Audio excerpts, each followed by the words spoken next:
Today I'm going to be looking at a randomly selected deck from one of my patrons, with this one coming from Jovism. His deck's commander pairing is Aranis Gloomstalker with a background of Street Urchin, and the first thing I note about this pairing is that it feels like two different commanders, much more so than most other background pairings. You know, you've got a bunch of these cases where the background basically acts as an enhancement of the commander. Baloth, but big. Barakos, but he draws some extra cards. Wilson, but he's a demon lord. And so on. By contrast, Street Urchin pairs with Aranis' Death Touch to turn into a removal engine, so the command zone effectively ends up offering two entirely separate things, land recursion and removal. Let's start by thinking about the land recursion part. The most simple usage here is using the ability to ramp with an Evolving Wilds type card or Harrow effects, and indeed, the deck is doing a good amount of this. It also contains several different lands with interesting sacrifice abilities, as well as 4 artifact lands to fuel Street Urchin. For the removal part, the deck is running lots of artifacts and creatures it's okay with sacrificing, as well as cards that generate tokens. With these two things, land recursion and removal, in its pocket, the deck is looking to generate advantage in cards and mana over the course of the game, while keeping its opponents in check via its built-in creature removal, as well as removal for artifacts and enchantments. Once the board state is under control and it has built up enough resources, the deck then looks to win either by swinging in with a board of big creatures, or by playing a buff equipment and hitting its blockerless opponents with Aranis a few times. Having laid out my understanding of what the deck is trying to do, my next question is, how is the deck doing at accomplishing its goals? First of all, the removal engine in the command zone is pretty fearsome. At any point in time, you can pay one and sacrifice an artifact or creature to kill an opposing creature.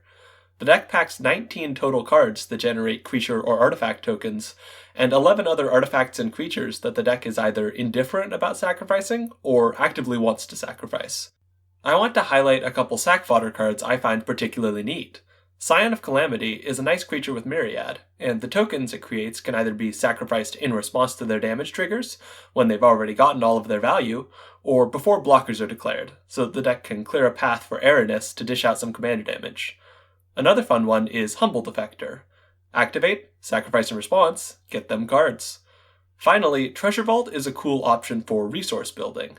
It can be sacrificed on an opponent's end step and brought back each combat, allowing the deck to accumulate mana and sacrificable artifacts if the game is in a lull and it doesn't have quite what it needs to win yet. Overall, the suite of sacrificables that the deck has seems more than adequate. The number of ways to get lands into the graveyard is also pretty solid. 8 slow fetches, 7 other sack lands, 10 discard effects, 4 artifact lands that can get sacrificed to Street Urchin, 3 Harrow effects, and a few other cards. This deck also runs quite a lot of draw overall, including a whole bunch of filtering, some more generic choices, and a handful of things such as Keen Sense that pair nicely with the commander. This draw, paired with the deck's healthy suites of cards supporting its command zone, lead to the deck being able to jump into its land recursion and removal based game plan with a high degree of consistency. The deck's ramp suite is particularly interesting to me in the sense that the only ramp card in the deck that isn't specifically supporting the command zone is Sol Ring. The deck could run Dorks to boost out Aranis a turn earlier, or Rocks to boost the deck's overall mana count going into the mid-game, but these options would eat up slots that could go to making sure the deck has lands in yard and stuff to sacrifice on board. The result of this choice is that the deck operates with a very consistent curve. Aranis played on turn 3, Street Urchin presumably played turn 2 or turn 4, and whatever other utility plays needed to set up the deck's engines on other turns, with Aranis ramping a land on the combat step of turn 4. As far as winning the game goes, the deck has a few buff equipments that can let the commander kill opponents in 2 to 3 hits, a few big landfall creatures, and a handful of other sizable creatures. On the surface, this doesn't seem like very much. Can this selection of stuff really win the game? Well, I haven't played games with the deck myself, so I obviously don't know for 100% sure, but it follows a principle I laid out in my WinCons video, which is that control decks can win games with less powerful finishers than mid-range decks, simply because they generally have more time to work with and less on-board resistance to worry about. Once Gruul Control gets the game into a soft lock, where major opposing threats are all under control, hitting opponents 3 times each with an Adventuring Aranis is a win plan I could absolutely see being viable. Playing more powerful cards to win is certainly an option, but I could totally see an argument that if the deck doesn't need them, why play them? Another area of the deck I can comment on is the mana base, and with 21 green symbols and 18 red symbols within the lands, I'd call the mana base not amazing, but passable, and it's certainly somewhat helped by the deck having 9 instances of low-cost filtering available single red, as well as land recursion in the command zone for single green. Finally, I like that the deck contains several protection spells, since it's so reliant on the command zone, and I think this problem is also somewhat helped by Aranis's cheap cost and built-in ramp, which make needing to replay him once or twice not a super big deal. The reactive part of the command zone package, the removal, is also usable anytime both Aranis and Street Urchin are in play, meaning that opponents will struggle to keep this removal engine offline for long unless they're willing to throw a lot of pieces of removal at the commander. Aranis is still naturally going to be a weak point due to the deck being heavily built around him being in play, but due to the factors I mentioned, I don't think it's a crippling problem or anything. Okay, I've gone through stuff that I think the deck either does well or does acceptably at. If I had to sum up the biggest issue I see with this deck, it's actually mostly a social one. This is a decidedly mid-power deck in terms of its speed and how it wins the game, but for a mid-power deck, it's brutally effective at killing creatures, and there will naturally be players at that power who aren't thrilled to have their board kept empty of meaningful threats the whole game. So why not make the deck more powerful to have it play at a level with more tuned cutthroat decks? The issue is that there are several factors about this deck that make increasing the power level difficult, and to demonstrate this, I'm going to explore a few different potential improvement routes for the deck and talk about where I think they fall short. For one, what if we increase the speed of the deck? Add some 1-mana dorks, or replace some Evolving Wilds type cards with actual fetch lands.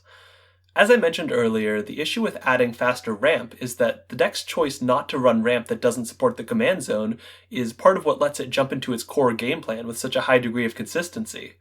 If you start replacing Harrow effects and treasure generators with ramp that lets you get out Aranis on turn 2, you'll get Aranis triggers earlier, but you'll have on average fewer lands in the graveyard and fewer tokens to sacrifice, negating some of that increase in speed. I think ultimately efforts to improve the deck's ramp suite would end up being a wash, giving it occasionally more explosive games at the cost of doing what it wants to do less consistently. Actual fetch lands, on the other hand, would likely make the deck faster, but they alone won't make the deck that much better, and are also pretty pricey. Another improvement route would be adding more protection, since the deck relies heavily on its command zone, and thus has a pretty big point of failure. And I wouldn't mind a couple more protective cards, but this is once again a bit tricky due to the deck wanting to have as many slots as possible devoted to making sure its command zone is able to do what it wants to do. Additional protection comes at the cost of the speed and the consistency of the core game plan.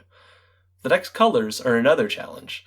A lack of white or blue means the deck will struggle to deal with certain types of removal, and this color pairing additionally limits the amount of stack interaction the deck is able to run to prevent opposing wins.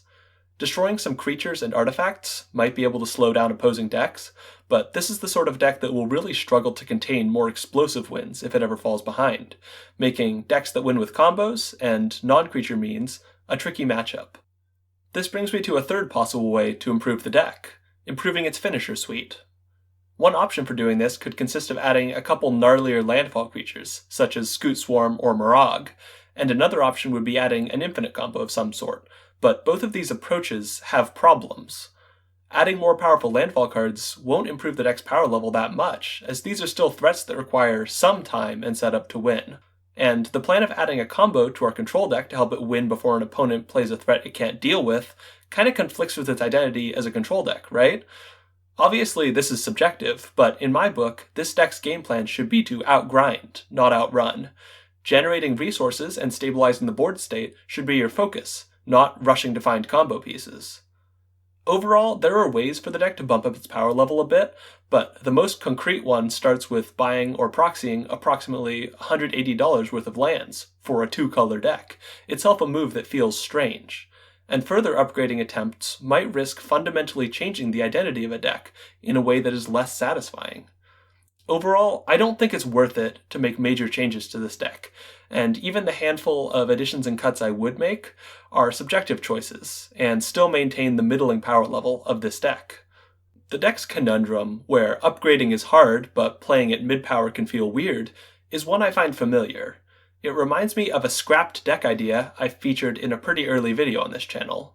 A Child of Alara Maze's End deck will likely perform decently at a mid-rangey mid-power table, but it's a deck that will fall on its face in a handful of matchups while creating a miserable table experience in all the other ones.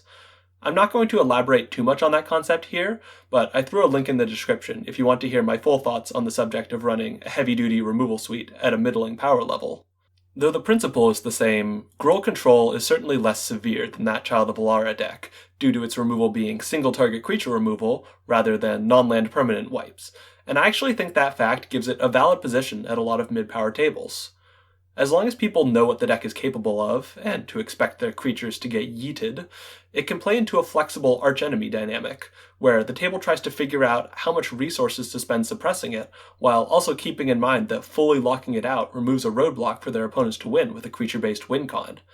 This can lead to some really cool gameplay.